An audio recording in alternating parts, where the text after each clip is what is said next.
Hey friends, so I told y'all we would start back the devotional on the YouTube.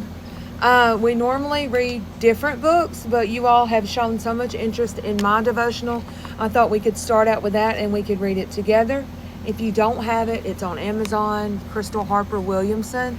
You'll be able to find it. This is volume 1. There will be more volumes coming out. And all photography is by me. It's written by me. It tells about real situations in my life.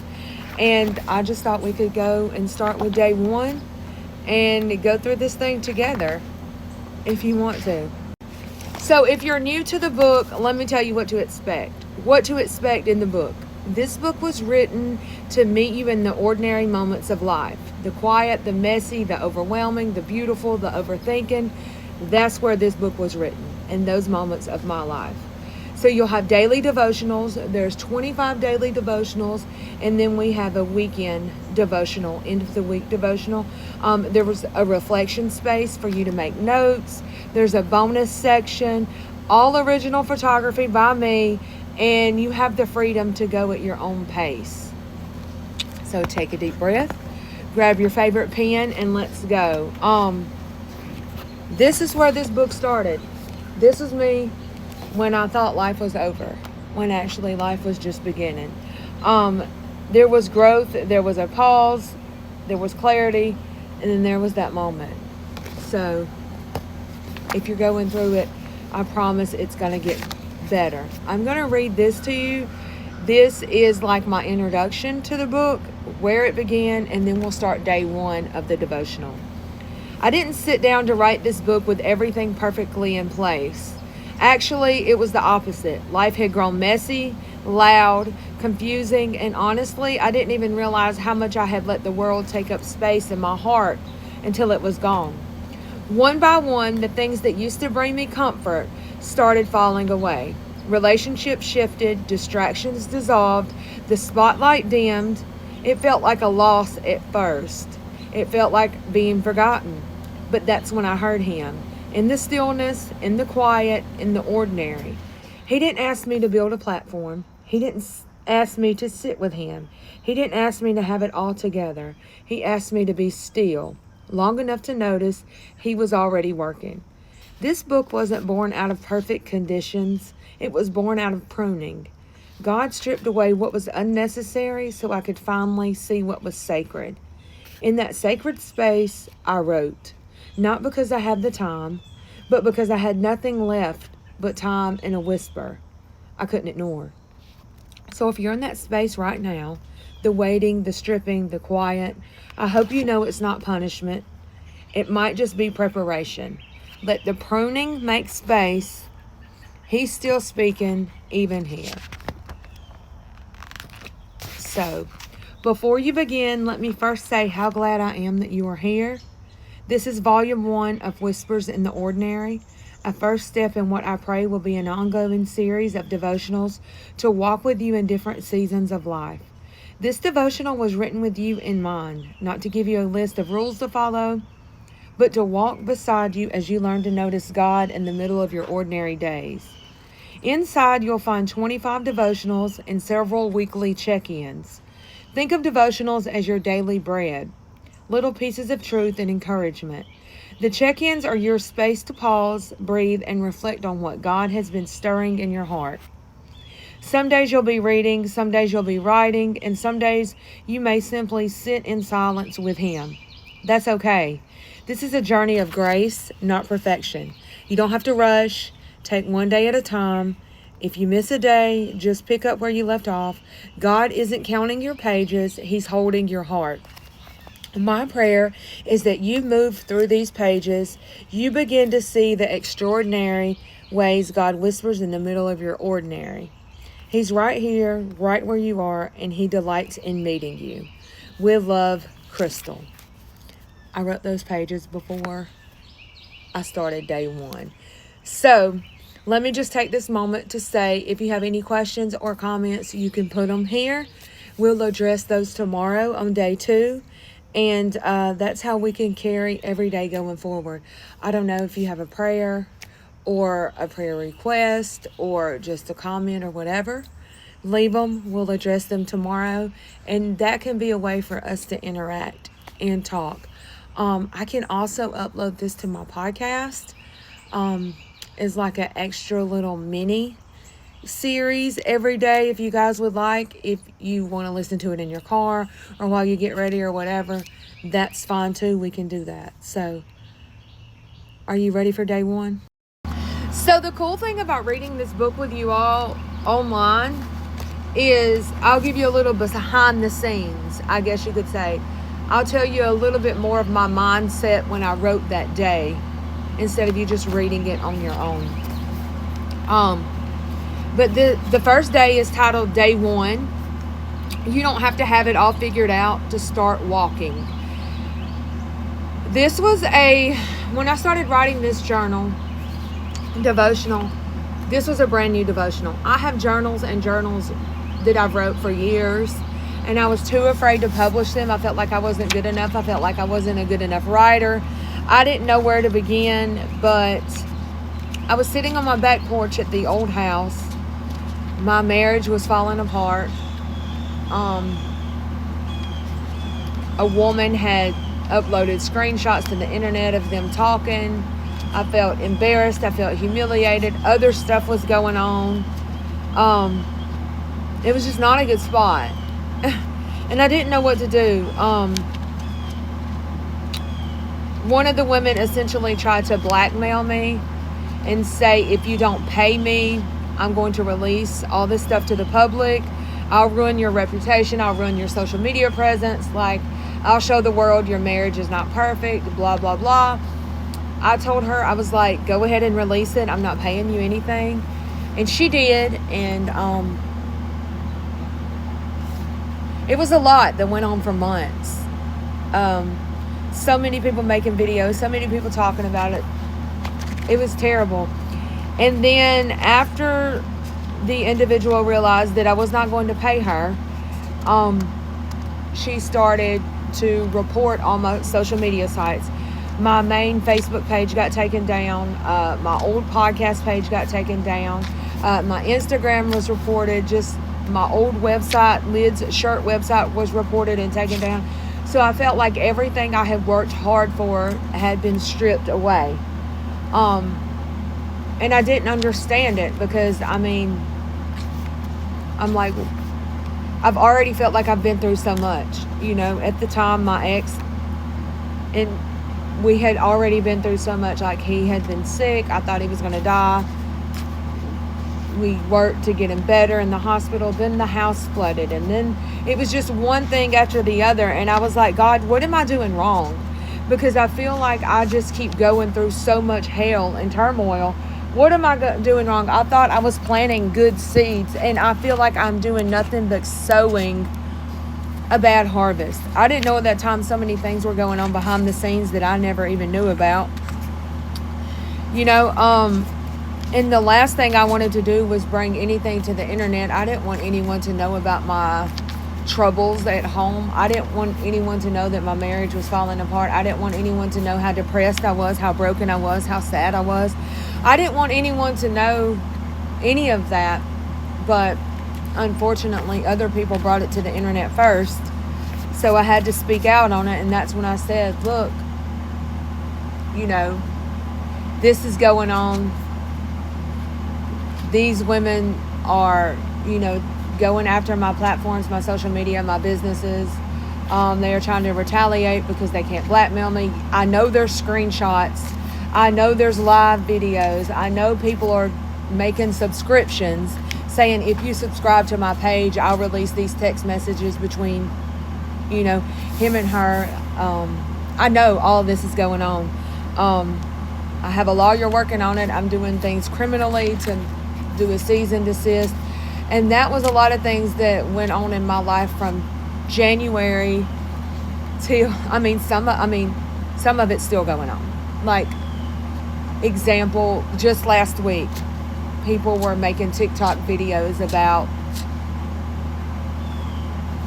the other half that I divorced and what was happening now. And I just tried my best to ignore it. So in all those moments, that's when I started writing, and I said, I'm just going to start writing, and I'm just going to start journaling. I need time to myself. I need quiet time. I did take some time off the internet.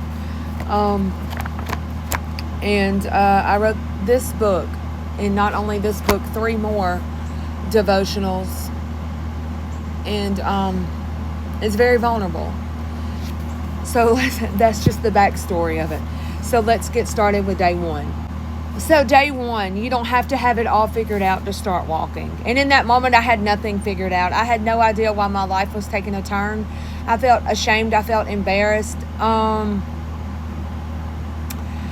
knew that I needed to be out of that marriage. I knew I needed a divorce, but I felt like I was letting God down by walking away from that marriage. And there were so many emotions going on in that time. And I just felt God tell me, you don't have to have it all figured out to start walking. I don't know how long you followed me, if you've even followed me before, but I mentioned last year in 2024 how I had been praying to God that He would remove any distraction in my life, that He would remove anything in my life that would prevent me from walking with Him, that He would remove anything in my life that was not on the path that aligned with Him, that He remove anything that did not glorify Him, so that I could walk in my purpose. I had no idea at that time frame that He was going to remove everyone in my life, a lot of people from my life. I had no idea my marriage would be removed. I had no idea that a lot of people related to my marriage would be removed. I had no idea any of that was going to happen. I prayed for it, but I did not know. I had no idea. And it was eye-opening, and it was scary. And I prayed and prayed for it for months.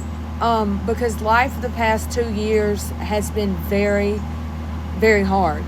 And I just felt like I was going through everything I was going through because I was not doing something right. But now I feel like some of the seeds I was sowing was because I was with people that was not doing right, and they were reaping a terrible harvest, and I was just caught up in it, and I felt God tell me one morning in a dream. I woke up and He had said, I never promised it would be easy. I never promised it would be easy. I clearly heard Him tell me this.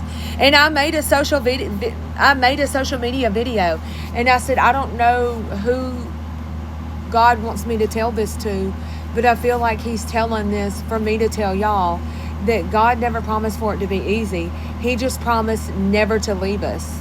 And He said that to me. He said, I never promised for it to be easy, but I always promised I'd never leave you. And I thought that message was for someone else, but in that moment, that message was for me. It was for me. It was for me.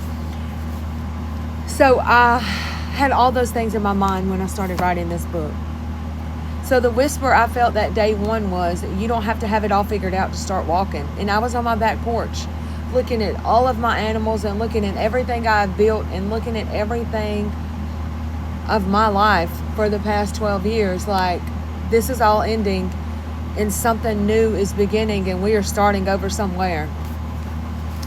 So today's reading that you can read on your own, you can write this down, or if you have your book, it's already listed, is Psalms 119, okay, verse 105, all right, Hebrews 11:8 through 10, and Isaiah 30:21. Now the scripture focus today is Psalms 119, 105. This is the English Standard Version, okay? For your word is a lamp to my feet and a light to my path. For your word is a lamp to my feet and a light to my path. I felt so dark when I was going through this transition of life, and you've probably felt it. I felt so dark. I was like, Lord, just shine me a light and let me know where I need to go. Guide my footsteps, give me a light. So now I'm going to read from the book, and this is where I was at mentally on day 1. Every book has the moment of where that day began writing for that day. When I first sat down to write this devotional, I didn't have a plan. I didn't even have a full outline. I just had a moment, a quiet nudge I couldn't ignore. I had been putting it off for years, convincing myself I needed more clarity, more healing, more time. But healing doesn't always wait until the path is clear. Sometimes healing begins with movement. I didn't feel ready, but I felt prompt. And that had to be enough. I started typing through tears, through doubt, through the constant thought that maybe this wasn't mine to do. But as the words came, I realized something. I wasn't writing from a place of having arrived. I was not arrived anywhere. I was in the middle of it. I was writing from the middle, where most of us are. Most of us are in the middle. Still learning, still limping, still listening. God didn't ask me to be perfect. He just asked me to be present. I looked around at my life, the mess, the beauty, the unfinished places, and realized that this book wasn't meant to be polished. It was meant to be honest. I wasn't called to create something impressive. I was called to create something real. Something for the woman who's in her own middle, feeling unseen, uncertain, unsure how to move forward. So I started with what I had. A little bit of faith, a lot of emotion, and the willingness to whisper, "Okay, God, let's do this." So this is the message that I wrote for that day, okay? You're allowed to begin in the middle of the mess. God doesn't need you to have it all together. He just needs your yes. The rest will come. So this is a reflection space, a space where you can write your questions, your thought, your prayers, your moments, whatever you're going through. This big space right here, okay? Where in your life have you been waiting for clarity before moving? What's one small step you can take in faith today? That's questions I'm asking you, okay? Where in your life have you been waiting for clarity before moving? What's one small step you can take in faith today? You have plenty of space to write everything right there, okay? At the end, we have a prayer, and we're going to say it together. God, I've been waiting for things to feel easier before I began. Maybe you're asking me to trust you with the unclear. I'm here. I'm listening. Help me start, even if it's messy. I trust you to lead the way. That is day 1. Okay, there's 3 readings for today. 3 readings. There's a scripture moment, a prayer, and a spot for you to write. If you want this to be like a workbook. If you don't want it to be a workbook, you can let that be day 1, and then tomorrow we will move with day 2. Like I said a while ago, if you want to put questions or comments down here, we can address them on day 2. And we can pick this up where we left off tomorrow. I hope you can hear me well over that air conditioner. If the audio is not good, then I may have to move to a different location tomorrow. If you want me to move this to my podcast so you can listen to it, let me know in the comments. I don't mind doing that as well. And I'll talk to you tomorrow. Okay, bye.